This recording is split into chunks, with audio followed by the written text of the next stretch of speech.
Namaste. Subject Network Analysis. Assignment problem. Question. This is the network. Assuming 10 ohms to be the load, calculate the value of Thevenin's resistance for the circuit shown in figure. 2 marks question. Assuming 10 ohms, ಇಲ್ಲಿ circuit ನೋಡಬೇಕು. ಈ ಫಿಗರಲ್ಲಿ 10 ohm ಎಲ್ಲಿದೆ? ಇಲ್ಲಿದೆ. 10 ohms to be the load, ಇದನ್ನು load ಅಂತ consider ಮಾಡಬೇಕು. Okay, ಈಗ ಏನು ಮಾಡಬೇಕು? Calculate the value of Thevenin's resistance for the circuit shown in figure. So Thevenin's ಸರ್ಕ್ಯೂಟ್ನ ಫೈಂಡ್ ಔಟ್ ಮಾಡಬೇಕು, RTH. ಸೊ ಫಸ್ಟ್ ಏನು ಮಾಡಬೇಕು? For the analysis of the this circuit using Thevenin's theorem, firstly remove the load resistance. First in step 1 ಏನು ಮಾಡಬೇಕಂದ್ರೆ, so analyse ಮಾಡಬೇಕು. ಈ ಸರ್ಕ್ಯೂಟನ್ನು analyse ಮಾಡಿಬಿಟ್ಟು ಇದಕ್ಕೆ ಯೂಸಿಂಗ್ ಥೆವೆನಿನ್ಸ್ ಥಿಯರಮ್ ಯೂಸ್ ಮಾಡಬೇಕಾಗತ್ತೆ. ಏನು ಅಂತ ಹೇಳಿದ್ರೆ, ಇಲ್ಲಿ 10 ohm to be the load ಅಂತ ಹೇಳಿದ್ಮೇಲೆ ಇದು ಲೋಡ್ ರೆಸಿಸ್ಟೆನ್ಸ್. ಹಾಗಾಗಿ ಫಸ್ಟು ಈ ಲೋಡ್ ರೆಸಿಸ್ಟೆನ್ಸ್ನ ರಿಮೂವ್ ಮಾಡಬೇಕು. ಗೊತ್ತಾಯ್ತಲ್ಲ? ಸೊ ಆ ರೆಸಿಸ್ಟೆನ್ಸ್ನ solution for this question RTH ಅಂತ ಕಾಲ್ ಮಾಡ್ಕೊಳ್ಳೋಣ. ಓಕೆ, ಸೊ ಇದು 10 ಹೋಮ್ ಇದೆಯಲ್ಲ, ಅದು RTH. ಇಲ್ಲಿ ನಾವು ಫೈಂಡ್ ಔಟ್ ಮಾಡಬೇಕು ಥೆವೆನಿನ್ಸ್ ರೆಸಿಸ್ಟೆನ್ಸ್ನ. ನೆಕ್ಸ್ಟ್ ಇಲ್ಲಿ 5 ಹೋಮ್ ಇದೆಯಲ್ಲ, ಆ 5 ಹೋಮ್ ಹಾಗೆ ಬರೆಯೋಣ, 5 ಹೋಮು. ಮತ್ತು ಇಲ್ಲಿ 15 ಹೋಮ್ ಇರೋದನ್ನು ಕೂಡ ಹಾಗೆ ಬರೆಯೋಣ. ಸೊ 15 ಹೋಮ್ ಇದು ಕನೆಕ್ಟ್ ಆಗಿದೆ ಇಲ್ಲಿ. ನೆಕ್ಸ್ಟ್ ಏನು ಮಾಡಬೇಕಂತ ಹೇಳಿದ್ರೆ, ಸೆಕೆಂಡ್ ಸ್ಟೆಪ್ಪಲ್ಲಿ remove the voltage sources internal resistance by shorting all the voltage sources connected to the circuit, that is V = 0. Second step ಏನು ಮಾಡಬೇಕಂದ್ರೆ, ರಿಮೂವ್ ದಿ ವೋಲ್ಟೇಜ್ ಸೋರ್ಸಸ್. ಈ ವೋಲ್ಟೇಜ್ ಸೋರ್ಸ್ನ ರಿಮೂವ್ ಮಾಡಬೇಕಾಗತ್ತೆ. ಅಂದರೆ ಇಂಟರ್ನಲ್ಲಿ ರೆಸಿಸ್ಟೆನ್ಸ್ ಇರುತ್ತೆ, ಆಯಿತಾ? ಅದನ್ನು ಶಾರ್ಟ್ ಮಾಡಬೇಕು. ಈಗ ಈ ವೋಲ್ಟೇಜ್ ಸೋರ್ಸ್ನ ರಿಮೂವ್ ಮಾಡಬೇಕು ಅಂತ ಹೇಳಿದ್ರೆ ಅಲ್ಲಿ ಇಂಟರ್ನಲ್ ರೆಸಿಸ್ಟೆನ್ಸ್ ಇರುತ್ತೆ. Remove the voltage sources internal resistance by shorting all the voltage sources. ಅಂದರೆ ಇಲ್ಲಿ ಇದೊಂದೇ ವೋಲ್ಟೇಜ್ ಸೋರ್ಸ್ ಇರೋದು, ಆಯಿತಾ? ಇವಾಗ ಈ ವೋಲ್ಟೇಜ್ ಸೋರ್ಸ್ನ ರಿಮೂವ್ ಮಾಡಬೇಕು ಅಂತ ಹೇಳಿದ್ರೆ ಇಲ್ಲಿ ಇಂಟರ್ನಲ್ ರೆಸಿಸ್ಟೆನ್ಸ್ ಏನಾಗಬೇಕು? ಶಾರ್ಟ್ ಆಗಬೇಕು. ಅಂದರೆ when the circuit short circuit, when the circuit is a short circuit, ಅವಾಗೇನಾಗುತ್ತೆ? So V = 0. V 0 ಆಯಿತು ಅಂತ ಹೇಳಿದ್ರೆ R ಈಸ್ ಮಿನಿಮಮ್ ಆಗುತ್ತೆ. ಅಂದರೆ ಆರ್ನ ರೆಸಿಸ್ಟೆನ್ಸ್ನ ನಾವು 0 ಮಾಡ್ತು ಅಂತ ಹೇಳಿದ್ರೆ V ಏನಾಗುತ್ತೆ? ವೋಲ್ಟೇಜ್ ಮಿನಿಮಮ್ ಆಗುತ್ತೆ. ಗೊತ್ತಾಯ್ತಲ್ಲ? ಸೊ ಇದನ್ನು ಕೂಡ ನಾವು ಮಿನಿಮಮ್ ರೆಸಿಸ್ಟೆನ್ಸ್ ಅಂತಲೇ ಹೇಳ್ತೇವೆ. Internal resistance is minimum 0.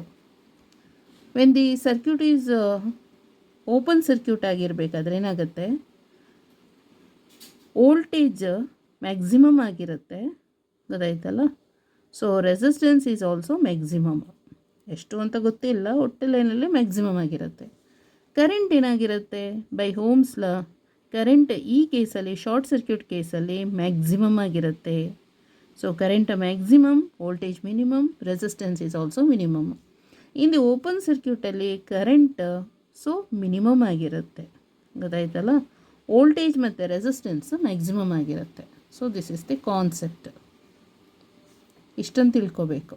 ಏನಂದರೆ ಶಾರ್ಟ್ ಸರ್ಕ್ಯೂಟ್ ಮಾಡಿದ್ರೆ ವೋಲ್ಟೇಜ್ ಮಿನಿಮಮ್ ಆಗಿರುತ್ತೆ, resistance is also minimum. Minimum ಅಂದರೆ ಆಲ್ಮೋಸ್ಟ್ ಅಲ್ಲಿ 0ನೇ. ಕರೆಂಟ್ ಏನಾಗಿರುತ್ತೆ? ಮ್ಯಾಕ್ಸಿಮಮ್ ಆಗಿರುತ್ತೆ ಶಾರ್ಟ್ ಸರ್ಕ್ಯೂಟಲ್ಲಿ.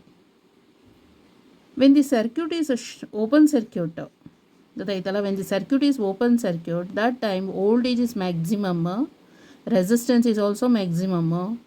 ಬೈ ಹೋಮ್ಸ್ ಲಾ ಏನಾಯಿತು? ಕರೆಂಟ್ ಮಿನಿಮಮ್ ಆಗಿರುತ್ತೆ. ಈಗ ಥೆವೆನಿನ್ಸ್ ಥಿಯರಮ್ ಅಪ್ಲೈ ಮಾಡಬೇಕು. ಥೆವೆನಿನ್ಸ್ ಥಿಯರಮ್ ಈ ಸರ್ಕ್ಯೂಟಿಗೆ ಅಂತ ಹೇಳಿದ್ರೆ ಫಸ್ಟ್ ಏನು ಮಾಡಬೇಕು? ಲೋಡ್ ರೆಸಿಸ್ಟೆನ್ಸ್ನ ರಿಮೂವ್ ಮಾಡಬೇಕು. ಸೆಕೆಂಡ್ ಏನು ಮಾಡಬೇಕು? ವೋಲ್ಟೇಜ್ ಸರ್ಕ್ಯೂಟನ್ನು ಶಾರ್ಟ್ ಅಂದರೆ ಈ ವೋಲ್ಟೇಜ್ ಸರ್ಕ್ಯೂಟನ್ನು ನಾವು ರಿಮೂವ್ ಮಾಡಬೇಕು. ರಿಮೂವ್ ಅಂತ ಹೇಳಿದ್ರೆ ವಿನ ಆಲ್ಮೋಸ್ಟ್ ಅಲ್ಲಿ 0 ಮಾಡಬೇಕು. 0 ಮಾಡಬೇಕು ಅಂತ ಹೇಳಿದ್ರೆ ಏನು ಮಾಡಬೇಕಾಗತ್ತೆ? ಶಾರ್ಟ್ ಮಾಡಬೇಕಾಗತ್ತೆ. ವಿ ಮಿನಿಮಮ್ ಆಗಬೇಕಾದ್ರೆ ಏನು ಮಾಡಬೇಕು? ಶಾರ್ಟ್ ಮಾಡಬೇಕು. ಸೊ ಅಲ್ಲಿಗೆ ವೋಲ್ಟೇಜನ್ನು ನಾವು ಶಾರ್ಟ್ ಮಾಡೋಣ. ಆಗ ಇಂಟರ್ನಲ್ ರೆಸಿಸ್ಟೆನ್ಸ್ ಏನಾಗುತ್ತೆ? ಮಿನಿಮಮ್ ಆಗಿರುತ್ತೆ. ಇಂಟರ್ನಲ್ ರೆಸಿಸ್ಟೆನ್ಸನ್ನು remove the voltage sources internal resistance by shorting the voltage source ಅಂದರೆ ವಿ ಈಕ್ವಲ್ ಟು 0 ಆಯ್ತು ಇಲ್ಲಿ. ಓಕೆ, ನೆಕ್ಸ್ಟ್ ಏನು ಮಾಡಬೇಕು, ಇಲ್ಲಿ ಕರೆಂಟ್ ಸೋರ್ಸಿಗೆ ಬರೋಣ.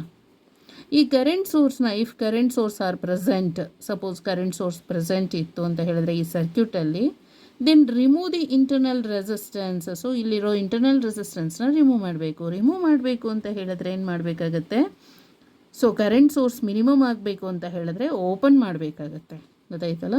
ಸೊ ಕರೆಂಟ್ ಸೋರ್ಸನ್ನು ಅಂದರೆ ಇಂಟರ್ನಲ್ ರೆಸಿಸ್ಟೆನ್ಸ್ನ ರಿಮೂವ್ ಮಾಡಬೇಕು ಅಂತ ಹೇಳಿದ್ರೆ ಕರೆಂಟನ್ನು ಓಪನ್ ಮಾಡಬೇಕು. So open the current sources, open the current sources. ಇಲ್ಲಿ ವೋಲ್ಟೇಜ್ ಏನು ಮಾಡಬೇಕಾಗತ್ತೆ, ಶಾರ್ಟ್ ದಿ ವೋಲ್ಟೇಜ್ ಸೋರ್ಸ್. ಆಗ ವಿ ಆಲ್ಮೋಸ್ಟ್ ಅಲ್ಲಿ 0 ಆಗುತ್ತೆ, ಆರ್ ಈಸ್ ಆಲ್ಸೋ 0 ಆಗುತ್ತೆ. ಓಕೆ, ಇಲ್ಲಿ ಕರೆಂಟ್ ಏನಾಗುತ್ತೆ, ಓಪನ್ ಸರ್ಕ್ಯೂಟ್ ಮಾಡಿದ್ರೆ ಕರೆಂಟ್ ಐ 0 ಆಗುತ್ತೆ. ಒಟ್ಟಿನಲ್ಲಿ ಕರೆಂಟ್ ಸೋರ್ಸು ಮತ್ತು ವೋಲ್ಟೇಜ್ ಸೋರ್ಸ್ನ ರಿಮೂವ್ ಮಾಡಬೇಕು. ಫಸ್ಟ್ ಏನು ಮಾಡಬೇಕು, ಫಸ್ಟ್ ಸ್ಟೆಪ್ಪಲ್ಲಿ ಲೋಡ್ ರೆಸಿಸ್ಟೆನ್ಸ್ನ ಓಪನ್ ಮಾಡಬೇಕು, ಗೊತ್ತಾಯ್ತಲ್ಲ. ಓಪನ್ ಮಾಡಿದಾಗ ಏನಾಗುತ್ತೆ, ಇಲ್ಲಿ RTH ಅಂತ ಕಾಲ್ ಮಾಡ್ಕೋಬೇಕು. ಸೆಕೆಂಡ್ ಸ್ಟೆಪ್ಪಲ್ಲಿ ಏನು ಮಾಡಬೇಕು, ವೋಲ್ಟೇಜ್ ಸೋರ್ಸ್ ಮತ್ತು ಕರೆಂಟ್ ಸೋರ್ಸ್ ಎರಡನ್ನೂ ರಿಮೂವ್ ಮಾಡಬೇಕು ಅಂದರೆ ವೋಲ್ಟೇಜ್ ಸೋರ್ಸ್ನ ಶಾರ್ಟ್ ಮಾಡಬೇಕು, ಕರೆಂಟ್ ಸೋರ್ಸ್ನ ಓಪನ್ ಮಾಡಬೇಕು, ಗೊತ್ತಾಯ್ತಲ್ಲ.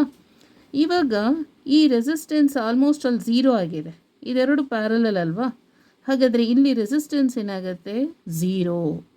ಓಕೆ, ಮತ್ತು ಇದಕ್ಕೆ ಈ ಸರ್ಕ್ಯೂಟಿಗೆ ಇಲ್ಲಿ ಓಪನ್ ಆಗಿಬಿಟ್ಟಿದೆ ಬಿಡಿ, ಇದು 5 ಓಮ್, ಇಲ್ಲಿ RTH ಅಂತ ಇದೆ,